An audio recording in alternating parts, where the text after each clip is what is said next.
datang kepada Nabi Musa alaihissalam. Setelah menyampaikan salam, bertanya kepada Musa, wahai Musa, tolong sampaikan salam kami kepada Allah dan tanyakan apakah orang seperti kami masih layak disebut hamba Allah. Ini Nabi Musa mendengar semuanya dan menyampaikannya. Setelah 40 hari, dua kelompok ini datang. Wahai Musa, apa jawaban Allah terhadap pertanyaan kami? Kepada kelompok yang pertama, Nabi Musa menjawab, dan jawaban Nabi Musa dikutip dalam Al-Quran.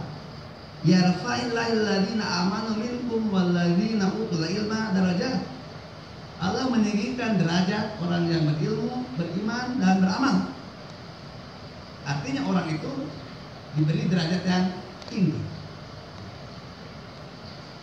Kepada kelompok yang kedua, Nabi Musa menjawab bahwa Allah tidak pernah melupakan hambanya, siapapun hamba itu.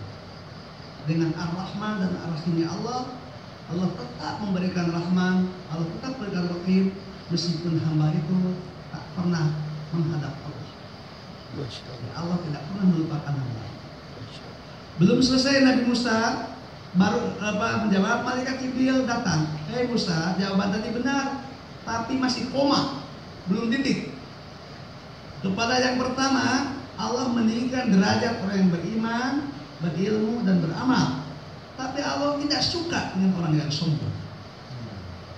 Karena itu tidak akan pernah masuk surga orang yang dalam hatinya ada kesombongan meskipun sebesar darah. Nah, ini ditemukan dalam hadis Rasulullah. La yadkhulul jannata man kana fi qalbihi misqala dzarratin min kibrin. Tidak akan masuk surga orang yang di dalam hatinya ada kesombongan. Dan katakan kepada orang itu yang beriman, kamu sombong dengan imanmu, kamu sombong dengan ilmu kamu, kamu sombong dengan amalmu, maka kamu masuk ke dalam neraka. Meskipun ini bisa mutasi, tapi setidak-tidaknya langkah awalnya di neraka kan terbagi dua warganya. Ada yang permanen residen, ada yang non permanen residen.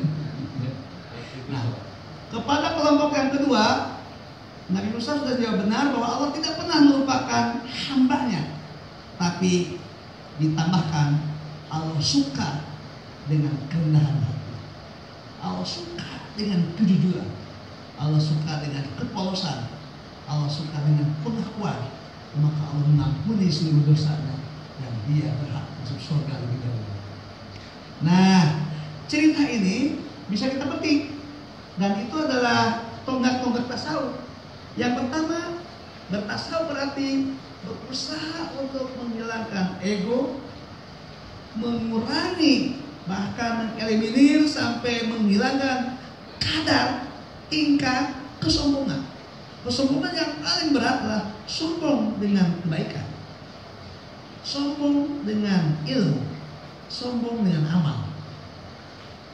Yang kedua, tasawuf adalah menjadi pribadi yang jujur terhadap dirinya sendiri, seperti ucapan Nabi Adam, Rabbana zalamna anfusana wa illam taghfir lana wa tarhamna lanakunanna minal khasirin. Ya Allah, aku telah menganiaya diri sendiri. Sekiranya Engkau tidak memberikan kasih sayang, sekiranya Engkau tidak berikan ampunan, sudah bisa dipastikan kami rugi. Nah, itu adalah kesadaran eksistensial. Secara filosofis, kesadaran yang membuat seseorang bisa berubah, kesadaran yang membuat orang bisa berharap, kesadaran membuat orang bisa diingatkan, kesadaran yang membuat orang bisa diubah, itu adalah karena tidak pernah mengklaim dirinya sudah baik. Dan itu peluang untuk meraih ridho Allah jauh lebih besar ketimbang yang sombong. Tetapi tasawuf tidak berhenti pada masalah diri. Tasawuf juga punya 3 langkah. Langkah yang pertama adalah memperbaiki dirinya. Langkah yang kedua memperbaiki keluarganya. Langkah yang ketiga memperbaiki tetangganya.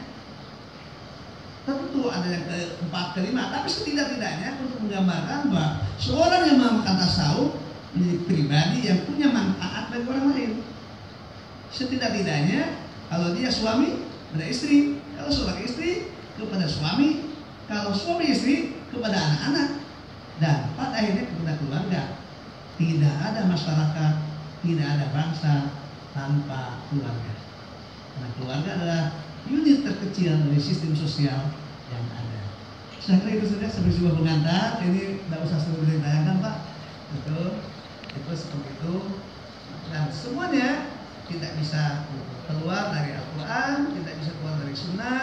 Ini tasawuf yang Qurani, tasawuf yang Sunni, tasawuf yang betul-betul tujuannya adalah untuk mengembangkan kepribadian Muslim yang punya karakter, Muslim yang punya integritas, Muslim yang punya kepedulian dan tanggung jawab sosial kepada sesamanya.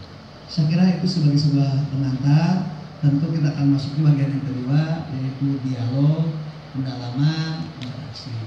Nah, tapi pada akhirnya belajar tasawuf tidak berhenti pada belajar untuk belajar, tapi belajar untuk amal, untuk menerapkan. Jadi itu ilmu amalia, amal ilmiah. Setelah punya pengetahuan, usahakan untuk diaplikasikan. Pada saat aplikasi dibangun oleh ilmu yang terus menerus dipelajari. Saya kira itu saja Pak Gali, itu saja Bapak dan Ibu yang terhormat. Semoga Semansa tetap jaya. Alhamdulillah. Semansa adalah wadah untuk bersatu, wadah untuk membangun solidaritas, wadah untuk membangun masa depan. Memang sejarah adalah masa lalu, tapi kita ubah sekarang sejarah masa depan.